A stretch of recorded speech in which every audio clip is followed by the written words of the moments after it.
안젤름 키퍼는 5살 때부터 자신을 예술가라고 생각했다고 합니다. 그럼에도 세상을 탐구하고 싶어 법학을 배웠고 시를 사랑하여 시인이 되려고도 했죠. 그가 가졌던 탐구심과 철학적 사고, 시와 언어는 모두 미술작가로 살아가는데 자양분이 되었습니다. 그는 자신의 작품에 모든 것을 녹여내고 예술의 지평을 넓혔으니까요. 키퍼는 이번 전시를 위한 특별 인터뷰에서 이렇게 말했습니다. 계절마다 이들의 고유한 특징이 있어요.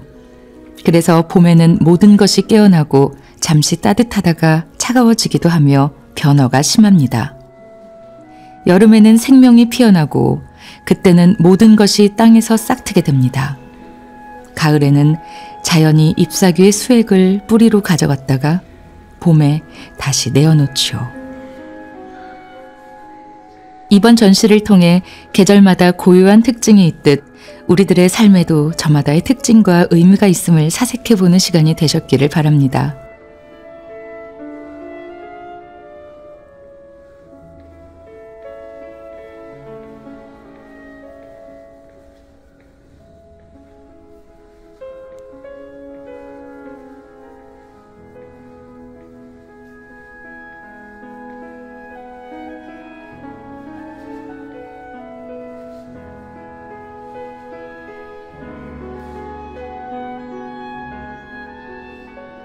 지금 집이 없는 사람이라는 조금은 독특한 제목을 가진 작품으로 황토빛으로 물든 그림 속 땅 위에 흩뿌려진 낙엽과 꽃잎의 형상은 모든 것이 흙으로 돌아가는 가을을 잘 표현하고 있습니다.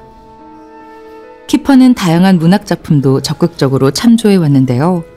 본 전시 가을은 오스트리아 시인 라이너 마리아 릴케에게 경의를 표하는 안젤름 키퍼의 최신 작품 시리즈의 초연입니다. 짙은 실루엣의 나무들과 풍부한 가을 갈색의 낙엽들, 그리고 겨울 회색으로 이어지는 특징을 지닌 이 작품은 부패와 쇠퇴, 그리고 시간의 흐름에 매료된 모습을 보여줍니다. 이는 삶의 변화와 덧없음, 근원적 불안과 고독을 노래하는 릴케의 시에서 영감을 받았는데요. 특히 릴케의 가을날, 가을, 그리고 가을의 마지막이라는 세 편의 시가 이번 작품들을 관통하는 중심이 됩니다. 화가가 될지 시인이 될지 오랫동안 고민했을 정도로 시를 사랑한 키퍼는 머릿속에 떠오른 이미지를 시라는 언어의 도움을 받아 선명한 작품으로 탄생시켜 왔습니다. 그는 나는 이미지로 사고하며 시가 이 작업을 돕는다. 시는 바다의 부표와 같고 나는 한 부표에서 다음 부표로 헤엄쳐 간다. 이 부표들이 없는 사이 공간에서 나는 길을 잃는다. 라고 말한 바 있습니다. 여기서 부표는 경계의 다른 이름으로 작가는 이미지적 사고를 시적 언어와 만나게 하여 경계를 만들고 돌을 뒤섞어 경계를 뛰어넘습니다. 그리기와 쓰기 사이를 자유자재로 넘나들며 일종의 문화적 연금술을 행한다고 말할 수 있겠네요. 키퍼는 릴케의 시 가을날의 마지막 연 구절인 지금 집이 없는 사람은 이제 집을 짓지 않습니다. 라는 문장을 작품에 직접 써넣었습니다. 이는 시인에게 바치는 경의의 표현이자 오마주입니다.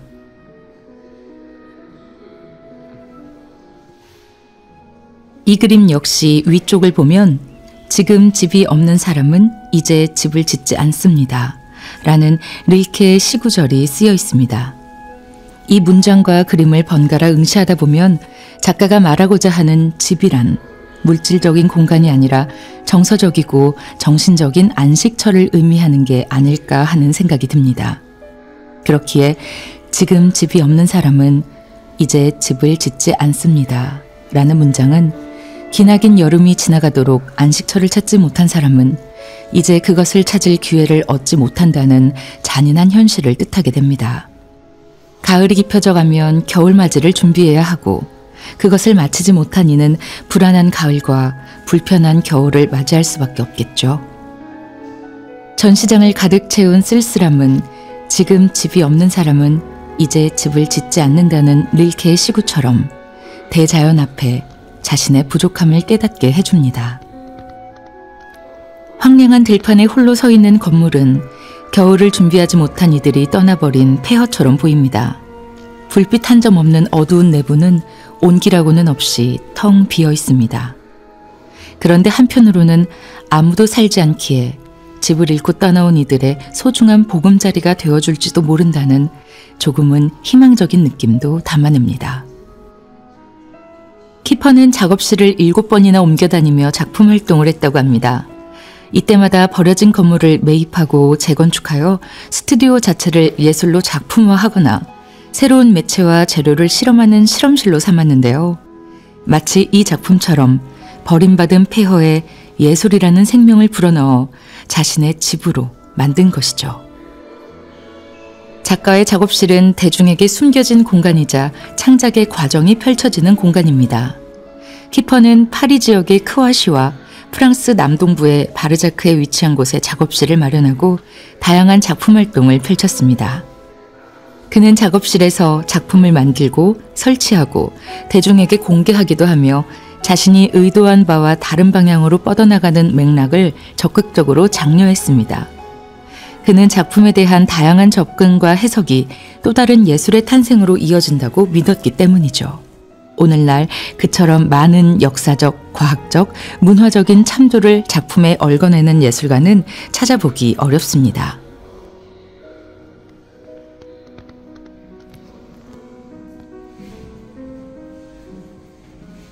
다음 작품을 만나보기 전에 이번 전시의 제목과 같은 릴케의 시를 들려드리고자 합니다. 이 시와 함께 캔버스를 바라보면 작가가 시에서 영감을 받았던 그 순간을 함께 할 수 있을 것만 같습니다. 가을, 라이너 마리아 릴케. 나뭇잎이 진다. 멀리에 선 듯 잎이 진다. 하늘의 먼 정원들이 시들어 버린 듯이 부정하는 몸짓으로 잎이 진다. 그리고 깊은 밤에는 무거운 지구가 다른 별들에서 떨어져 고독에 잠긴다. 우리들 모두가 떨어진다. 이 손이 떨어진다. 보라, 다른 것들을 모두가 떨어진다.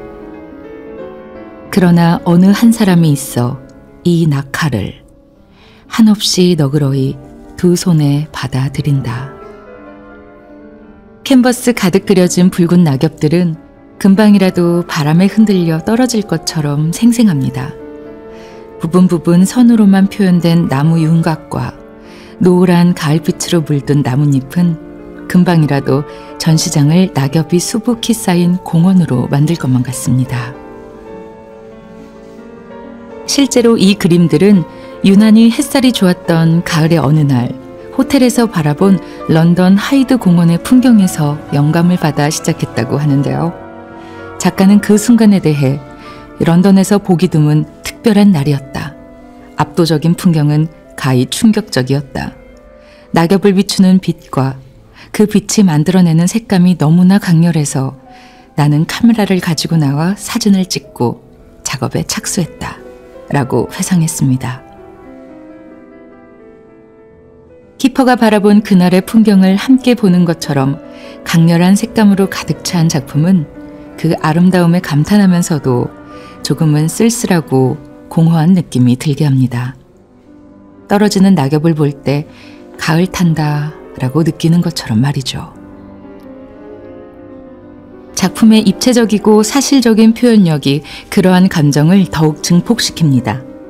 그림을 자세히 보시면 물감을 아주 두껍게 발랐다는 것을 알 수 있습니다. 또 진흙, 지푸라기, 밧줄, 전선, 납, 금박 등 비전통적인 재료들을 사용했습니다. 특히 낙엽을 금박으로 표현했다는 점이 아주 흥미롭습니다.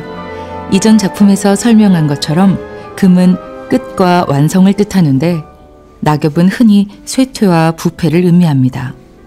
낙엽은 나무에서 떨어져 사라지는 낙엽이지만 봄이 오면 새싹이 자라나는 토대가 되어준다는 재탄생의 의미로 낙엽을 바라보고자 했던 작가의 의도가 아닐까요? 가을이 가고 겨울이 온다고 말하지만 사실 진정으로 가는 것은 아무것도 없습니다. 그렇게 고이고 쌓인 시간이 역사가 되는 거죠. 결국 키퍼에게 계절이란 떠나버리는 어느 순간이 아니라 자연의 순환과 생명의 영원함입니다.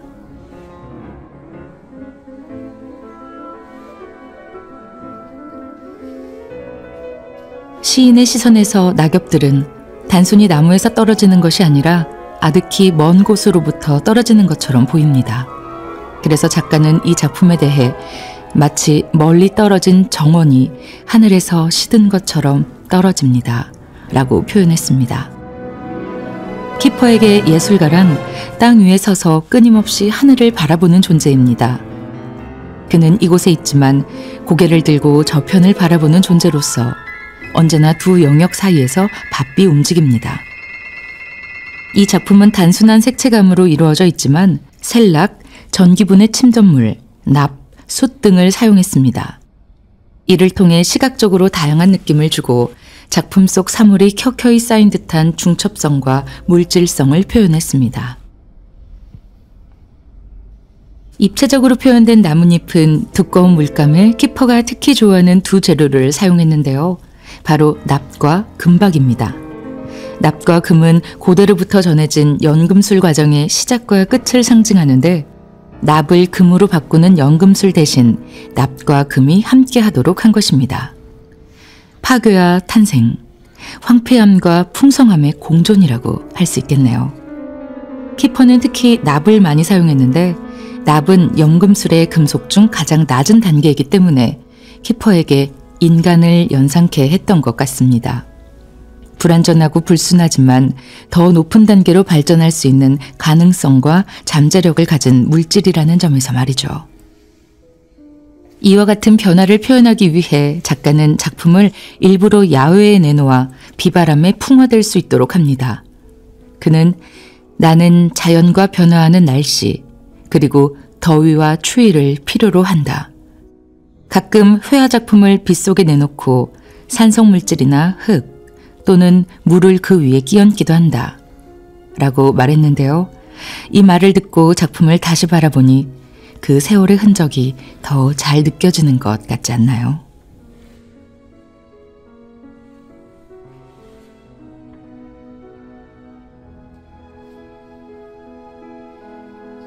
커다란 캔버스가 걸린 전시장의 한가운데 버려진 듯 자리한 벽돌이 있습니다. 깨끗한 바닥에 이질적으로 쌓이고 흐트러진 진흙벽돌은 지어지기 시작하는 집 같기도 하고 이미 부수어진 폐허 같기도 합니다. 키퍼는 세계 제2차 대전이 끝나가던 1945년에 태어났는데요. 무너진 주택가와 자네들 사이에서 어린 시절을 보내며 전쟁으로 폐허가 된 공간을 놀이터 삼아 자랐습니다. 이러한 유년의 기억 때문인지 벽돌은 그의 작품 전반에 반복적으로 나타나는 오브제입니다. 그러나 이 폐허는 그에게 전쟁의 상처만은 아니었습니다. 오히려 키퍼는 폐허 속에서 노는 것이 즐거운 기억이었다고 말합니다. 폐허는 무엇인가의 끝이 아니라 시작일 뿐이라는 점이 내겐 중요해요. 폐허야말로 창조가 시작되는 지점이죠. 작가의 말을 들으며 벽돌집을 바라보노라면 이는 인류가 저지르는 파괴와 전쟁의 상흔인 동시에 재건과 재탄생의 순환을 나타낸다는 생각이 드는데요. 또한 나무와 낙엽, 바람과 햇살 같은 자연으로 그려낸 회화 작품들 가운데 벽돌집을 설치함으로써 계절이 변하는 자연의 순환 속에 살아가는 인간의 삶에 대해 표현하고자 하는 게 아닐까요? 이처럼 무너진 폐허에서 행복한 기억을 찾아내듯 작가는 쓸쓸하게 남겨진 벽돌 이면에 미래에 대한 기대를 담고 있습니다. 그러한 정서는 키퍼가 선택한 릴케의 시에서도 나타납니다. 그러나 어느 한 사람이 있어 이 낙하를 한없이 너그러이 두 손에 받아들인다. 과거에 반쯤 부서진 혹은 현재에 반쯤 지어지고 있는 벽돌집을 앞에 둔 우리는 이를 통해 시작과 끝에 대한 보편적인 관점을 다시 생각해보며 자신의 삶에 대한 새로운 통찰을 얻을 수 있으리라 생각합니다.